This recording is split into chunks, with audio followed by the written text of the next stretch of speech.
Hello friends, my name is Maryam Fatima और आप देख रहे हैं स्टडी विथ मरियम।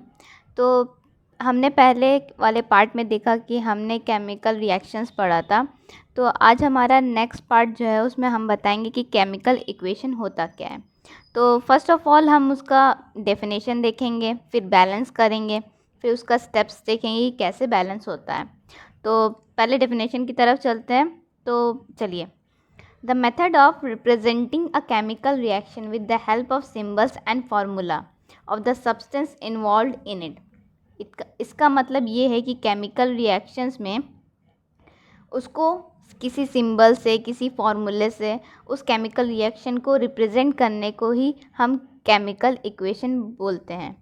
ठीक है, तो हम देखते हैं कि जैसे यहाँ पे एग्जांपल दिया है जिंक और सल्फ्यूरिक एसिड का। तो जो जिंक का सिंबल है वो Zn है और जो हमारा सल्फ्यूरिक एसिड है उसका जो सिंबल होता है, मींस उसका जो फार्मूला होता है वो H2SO4 होता है सल्फ्यूरिक एसिड का। तो और इधर जो उसका केमिकल रिएक्शंस करके जो प्रोडक्ट बना है वो जिंक सल्फेट बना है। ठीक है, तो जिंक सल्फेट का फार्मूला ZnSO4 होता है और हाइड्रोजन गैस इवॉल्व हुआ है तो यहाँ पे H2 निकला है और ये हाइड्रोजन गैस का फार्मूला होता है। तो इसको हम क्या बोलते हैं कि केमिकल इक्वेशन, किसी भी केमिकल रिएक्शन को कोई सिंबल या फॉर्मूले से डिनोट करना, उसको हम बोलते हैं केमिकल इक्वेशंस। इसी मेथड को हम बोलते हैं केमिकल इक्वेशन। तो अब हम चलते हैं कि जो केमिकल इक्वेशन है उसको बैलेंस किया जाए। ये ज़रूरी नहीं है कि जो रिएक्टेंट के साइड जितना भी हमारा एटम प्रेजेंट है, मॉलिक्यूल प्रेजेंट है, वो सेम ही हो, चाहे रिएक्टेंट हो चाहे प्रोडक्ट हो, ये ज़रूरी नहीं है। तो हमें उसको बैलेंस करने के लिए कुछ स्टेप्स पढ़ने पड़ेंगे। तो पहले हम ये पढ़ते हैं कि बैलेंस केमिकल इक्वेशन होता क्या है। The equation which involves equal number of different elements in the reactant and products. इसका मतलब ये है कि जो हमारा इक्वेशन है उसमें अलग अलग एलिमेंट का हो सकता है। जैसे यहाँ पे Zn था, ये अलग एलिमेंट है, हाइड्रोजन अलग एलिमेंट है, सल्फ़र अलग एलिमेंट है, ऑक्सीजन अलग एलिमेंट है। ठीक है, तो अलग अलग एलिमेंट्स हो सकते हैं, मगर उस जो एलिमेंट्स प्रेजेंट हैं केमिकल रिएक्शन में वो इक्वल होने चाहिए। कहाँ पे? रिएक्टेंट के साइड भी और प्रोडक्ट के साइड भी। तो इसी केमिकल इक्वेशंस को हम क्या बोलते हैं? Balance chemical equation. अदरवाइज अगर दोनों तरफ इक्वल नहीं है तो उसको हम बोलेंगे अनबैलेंस केमिकल इक्वेशन। तो फर्स्ट एग्जांपल ले लेते हैं हम। जैसे हाइड्रोजन है, ठीक है, तो पहले ये तो हमारा वो बैलेंस नहीं था, हमने बाद में 2 लगाया। तो कैसे लगाया पहले ये हमें जानना है। जैसे ये H2 है और प्लस O2 है, तो हमारा जो प्रोडक्ट बनता है वो हमारा 2H2O बना। वो कैसे बना? हमें तो बस यही पता रहेगा कि हमारा जो है हाइड्रोजन गैस रिएक्ट हुआ ऑक्सीजन गैस के साथ, तो हमारा क्या बनता है? वाटर मॉलिक्यूल बनता है। अगर ऐसे वर्ड टू वर्ड क्वेश्चन दिया, मगर हमें कैसे पता कि कितना मॉलिक्यूल कब कितना रिएक्ट किया है? हमारा जो है पहले फर्स्ट ऑफ ऑल हम लिखेंगे H2। पहले हम लिखेंगे कि हाइड्रोजन रिएक्ट किया ऑक्सीजन के साथ। ठीक, दोनों गैसेस फॉर्म में होता है। हमारा क्या बना? H2O बना, मीन्स वाटर बना। तो हम देखेंगे कि जो यहाँ पे हाइड्रोजन है, यहाँ पे भी हाइड्रोजन है, यहाँ पे ऑक्सीजन है, यहाँ पे भी ऑक्सीजन है। तो दोनों तरफ देखेंगे कि दोनों एलिमेंट सेम है या नहीं, दोनों एलिमेंट का जो नंबर है वो सेम है या नहीं। यहाँ पे हाइड्रोजन 2 है, यहाँ पे भी हाइड्रोजन 2 है, और यहाँ पे ऑक्सीजन 1 है, मगर यहाँ पे ऑक्सीजन 2 है। तो हमें इस तरीके से बैलेंस करना है कि रिएक्टेंट भी इक्वल हो जाए और प्रोडक्ट भी इक्वल हो जाए। तो हम यहाँ पे लगाएंगे 2, ठीक, और यहाँ पे लगाएंगे भी, यहाँ पे भी लगाएंगे 2। तो हमने देखा कि जो H2 है हमारा 4 हो गया, 2 2 4, ठीक, यहाँ पे भी 2 2 4, और जो O है वो भी 2 है। अब ये जो 2 लगा है वो पूरे यहाँ पे जो एलिमेंट है हाइड्रोजन और ऑक्सीजन है वो दोनों के लिए है, वो दोनों से मल्टीप्लाई होगा, मगर ये जो H2 का 2 है वो सिर्फ H से मल्टीप्लाई होगा। जब इस 2 को इस 2 से मल्टीप्लाई करेंगे तो हमारा 4 आएगा, और इस 2 को इससे मल्टीप्लाई करेंगे तो हमारा 2 आएगा।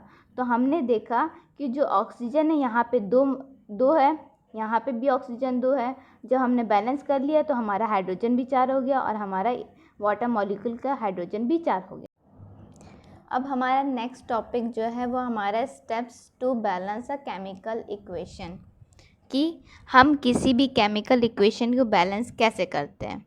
तो पहला स्टेप्स ये है कि write down the chemical reaction in the form of a word equation keeping the reactant on the left side and product on the right side. किसी भी केमिकल रिएक्शन को हम उसके वर्ड फॉर्म में लिखेंगे। मीन्स अगर हमने बोला है C+O2 है, उसको रिएक्ट कराया, C+O2 उसको रिएक्ट कराया तो कार्बन डाइऑक्साइड मिला, तो पहले हम लिखेंगे कार्बन, उसको वर्ड में लिखेंगे, वर्ड टू वर्ड लिखेंगे, कार्बन लिखेंगे, फिर ऑक्सीजन गैस लिखेंगे, फिर बताएंगे कि कार्बन डाइऑक्साइड बना।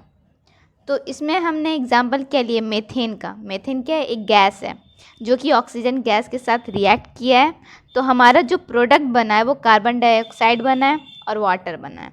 तो इसको हमने इस केमिकल रिएक्शन को एक वर्ड इक्वेशन में लिख दिया।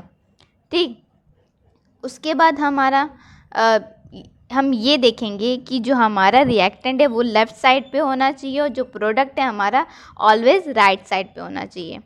उसके बाद हमारा नेक्स्ट स्टेप है put the symbols and formula of all the reactant and products in word equation, कि जो मेथेन का सिंबल है, फार्मूला है, उसको हम मीन्स मेथेन में CH4 होता है, कार्बन हाइड्रोजन होता है, ठीक है, मेथेन इससे कंपोज होता है, उसका फार्मूला ये होता है CH4।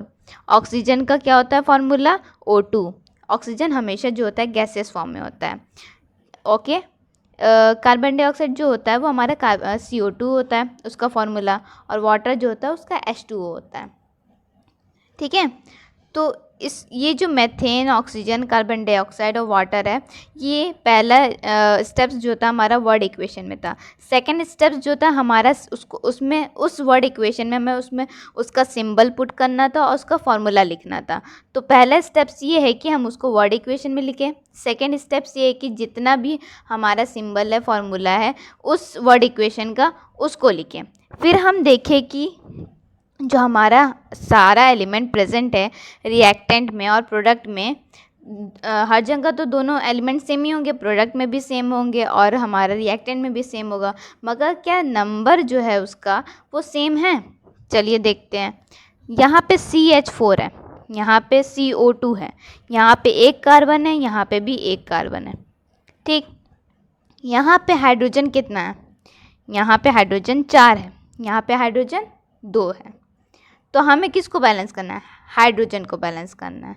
यहाँ पे ऑक्सीजन कितना है, 2 है, यहाँ पे ऑक्सीजन कितना है, यहाँ पे 1 है, यहाँ पे 2 है, तो यहाँ पे ऑक्सीजन 3 है। हमें ऐसे बैलेंस करना है कि जो हमारा हाइड्रोजन है यहाँ पे बैलेंस हो जाए, मतलब कि यहाँ पे 4 हाइड्रोजन है तो यहाँ पे भी 4 हाइड्रोजन हो जाए, और यहाँ पे जो हमारा ऑक्सीजन है दोनों इक्वल हो जाए। तो हम क्या करेंगे, ठीक है, तो पहले हम O2 में इंटू करेंगे। O2 जो है हमारा जो ऑक्सीजन गैस है उसमें 2 से इंटू करेंगे, तो हमारा जो ऑक्सीजन है वो 4 हो जाएगा। कितना हो जाएगा, 4 हो जाएगा। और हमारा जो प्रोडक्ट है अब उसमें भी हमको क्या करना है, उसमें भी हमको ऑक्सीजन को 4 करना है। ठीक है, तो ऑक्सीजन को भी 4 करना है और हमारा हाइड्रोजन को भी 4 करना है। तो कैसे करेंगे, तो हम पहले देखेंगे कि हाइड्रोजन ऑक्सीजन कहाँ पे साथ में है। तो ये हमारा H2O है, तो H2O में हम जब 2 से इंटू करेंगे तो हमारा जो प्रोडक्ट होगा, प्रोडक्ट में भी हमारा जो हाइड्रोजन होगा वो 4 हो जाएगा और हमारा रिएक्टेंट में भी हाइड्रोजन जो होगा वो 4 हो जाएगा। अब ऑक्सीजन का देखते हैं। अब ऑक्सीजन जब इसको हम 2 से इंटू किए तो हाइड्रोजन तो बैलेंस हो गया, अब इसके साथ साथ हमारा जो ऑक्सीजन है वो भी बैलेंस हो गया। कैसे बैलेंस हुआ, यहाँ पे कार्बन डाइऑक्साइड के साथ जो ऑक्सीजन है वो 2 है। अब इसको हम मल्टीप्लाई जब किया 2 से वाटर को, तो हमारा इधर भी 2 हो गया, तो 2 ऑक्सीजन यहाँ, 2 ऑक्सीजन यहाँ, तो मिला के कितना ऑक्सीजन, 4 ऑक्सीजन हो गया। अब यहाँ पे हमने भी 2 से इंटू किया था, तो इधर कितना ऑक्सीजन हो गया, 4 ऑक्सीजन हो गया। तो हमने ओवरऑल देखा कि हमारा C जो है 1 है, हाइड्रोजन जो है 4 है और ऑक्सीजन भी हमारा 4 है। तो हमने देखा कि हमारा जो पूरा केमिकल इक्वेशन है वो बैलेंस हो गया। तो हम फिर से समराइज़ कर देते हैं कि क्या क्या स्टेप्स होते हैं केमिकल इक्वेशन को बैलेंस करने में। पहले तो हमें उसको वर्ड इक्वेशन में लिखना है, उसके बाद उसका सिंबल और फार्मूला रखना है, उसके बाद उसको ऐसे मल्टीप्लाई करना है कि जो रिएक्टेंट और प्रोडक्ट का एलिमेंट है दोनों इक्वल नंबर के हो जाएं। और सबसे ज़रूरी बात ये है कि जब भी हम केमिकल इक्वेशन लिखेंगे, हमारा चाहे रिएक्टेंट हो चाहे प्रोडक्ट हो, उसका स्टेट लिखना ज़रूरी होता है।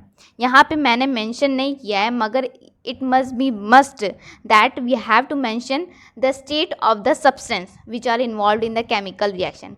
For example देखिए मेथेन है, मेथेन हमेशा जो होता है वो गैसेस फॉर्म में होता है, तो हम लिख सकते हैं इधर G। ऑक्सीजन भी हमारा गैसेस फॉर्म में होता है, तो हम लिखेंगे इधर G। ठीक है, जब हमारा कार्बन डाइऑक्साइड बना तो कार्बन डाइऑक्साइड भी हमारा गैसेस फॉर्म में होता है, तो हम भी इधर लिखेंगे G। वाटर जो होता है लिक्विड फॉर्म में होता है, तो हम इधर लिखेंगे L। ये सबसे मेन पार्ट होता है। जब हम बैलेंस किसी भी केमिकल इक्वेशन को बैलेंस कर लेते हैं तो उसके बाद उसका स्टेट जो होता है उसको मेंशन करना बहुत ही मस्ट होता है। तो आपने देख लिया कि केमिकल इक्वेशन क्या होता है, बैलेंस केमिकल इक्वेशन क्या होता है, और उसका स्टेप्स के क्या होता है कि हम किसी भी केमिकल इक्वेशंस को कैसे बैलेंस करते हैं। आई होप आपको समझ में आया होगा। अगर समझ में आया होगा तो आप प्लीज़ मेरे चैनल को सब्सक्राइब करें, लाइक करें